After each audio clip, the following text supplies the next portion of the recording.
ಮೈತ್ರಿ ನಾಯಕರಿಗೆ ಬಗೆಹರಿಯದ ಮಂಡ್ಯ ಕ್ಷೇತ್ರದ ಕಗ್ಗಂಟು. ಮಂಡ್ಯ ಲೋಕಸಭಾ ಕ್ಷೇತ್ರ ಬಿಜೆಪಿಗ ಅಥವಾ ಜೆಡಿಎಸ್ಗ ಅನ್ನುವಂಥ ಗೊಂದಲ ಇದೆ.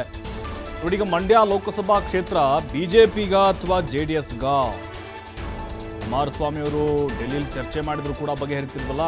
ನನಗೆ ವಿಶ್ವಾಸ ಇದೆ ಮಂಡ್ಯ ಬಿಜೆಪಿಗೆ ಸಿಗಲಿದೆ ಅಂತೇಳಿ ಸುಮಲತಾ ಹೇಳಿದ್ದಾರೆ.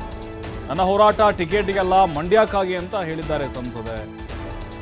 ಜೆಡಿಎಸ್ ನಾಯಕರು ಏನು ಬೇಕಾದರೂ ಹೇಳ್ಬೋದು, ಹೇಳ್ಕೊಂಡು ಓಡಾಡಲಿ, ಅದು ನನಗೆ ಬೇಡ. ಅಂತೆ ಕಂತೆ ಮೊದಲಿನಿಂದಲೂ ಕೂಡ ಇದೆ, ಆದರೆ ಅಧಿಕೃತವಾಗಬೇಕು ಅಷ್ಟೇ, ಅನೌನ್ಸ್ ಆಗಬೇಕು. ಮಂಡ್ಯ ಕ್ಷೇತ್ರದ ಗೊಂದಲಕ್ಕೆ ಸಂಸದೆ ಸುಮಲತಾ ಈ ರೀತಿಯಾಗಿ ರಿಯಾಕ್ಟ್ ಮಾಡಿದ್ದಾರೆ.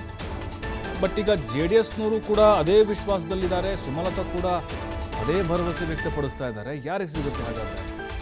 ಕುತೂಹಲ ಇದೆ, ಜೊತೆಗೆ ಕಗ್ಗಂಟಾಗ್ತಾ ಹೋಗ್ತಾ ಇದೆ ಇದು. ನನ್ನ ಹೋರಾಟ ಟಿಕೆಟ್ಗಲ್ಲ ಮಂಡ್ಯಕ್ಕಾಗಿ ಅಂದರೆ ಸ್ವಾಭಿಮಾನದ ಹೆಸರಿನಲ್ಲಿ ಗೆದ್ದು ಬಂದಿದ್ದರು ಸುಮಲತಾ ಅವರು 2019ರಲ್ಲಿ. ಬಟ್ ಈ ಬಾರಿ ಕೂಡ ಅವರಿಗೆ ನಿರೀಕ್ಷೆ ಇರಬಹುದು. ಅವರು ಕೂಡ ಮೋದಿ ಅವ್ರನ್ನ, ನಡ್ಡಾ ಅವ್ರನ್ನ, ಅಮಿತ್ ಶಾ ಅವ್ರನ್ನ ಭೇಟಿ ಮಾಡಿ ಚರ್ಚೆನ ಮಾಡಿದರು. ಆದರೆ ಈಗ ಅಂತೆ ಕಂತೆ ಅನ್ನೋದು ಮೊದಲಿನಿಂದಲೂ ಕೂಡ ಇದೆ, ಆದರೆ ಅಧಿಕೃತವಾಗಿ ಆಗಬೇಕಲ್ವಾ, ಅಲ್ಲಿವರೆಗೂ ಯಾಕೆ ತಲೆ ಕೆಡಿಸ್ಕೊಳ್ತೀರಾ ಅಂತ ಹೇಳಿದ್ದಾರೆ. ಅಲ್ಲ, ಬಹುತೇಕ ಆಗಿದೆ ಅಂತೆ ಕಂತೆ ಅನ್ನೋದು ನಾವು ಮೊದಲಿಂದ ಕೇಳ್ಕೊಂಡು ಬರ್ತಾ ಇದ್ವಿ. ಅಧಿಕೃತವಾದ ಒಂದು ಘೋಷಣೆ ಆಗುವವರೆಗೂ ಯಾವುದು ನಿಜ ಇಲ್ಲ ಅಂತಾನೆ ತಿಳ್ಕೊ. ಖಂಡಿತ ಇದೆ, ಖಂಡಿತ ಇದೆ, ಖಂಡಿತ. ನೋಡಿ, ನಾನು ಒಂದು ವಿಷಯ ಸ್ಪಷ್ಟವಾಗಿ ಹೇಳಕ್ಕೆ ಇಷ್ಟಪಡ್ತೀನಿ. ನನಗೆ ಒಂದು ಟಿಕೆಟ್ ಬೇಕು ಅಂತ ನನ್ನ ಹೋರಾಟ ಅಲ್ಲ.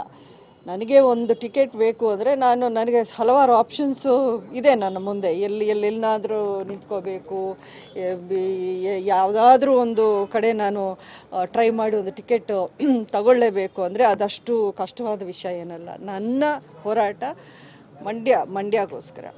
ಮಂಡ್ಯವನ್ನು ಉಳಿಸ್ಕೋಬೇಕು. BJP ಮಂಡ್ಯದಲ್ಲಿ ಒಂದು ಪಕ್ಷವನ್ನು ಇಲ್ಲಿ ನಾವು ಬಿಲ್ಡ್ ಮಾಡ್ಕೊಂಡು ಹೋಗಬೇಕು ಅನ್ನೋದು ನನ್ನ ಹೋರಾಟ. ಅಲ್ಲ, ಅವ್ರು ಏನು ಬೇಕಾದರೂ ಅವ್ರ ಪರವಾಗಿ ಅವರು ಅಲ್ಲಿ ಮಾತಾಡಿ ಬಂದಿರ್ತಾರೆ, ಅದರಲ್ಲಿ ತಪ್ಪೇನಿಲ್ಲ.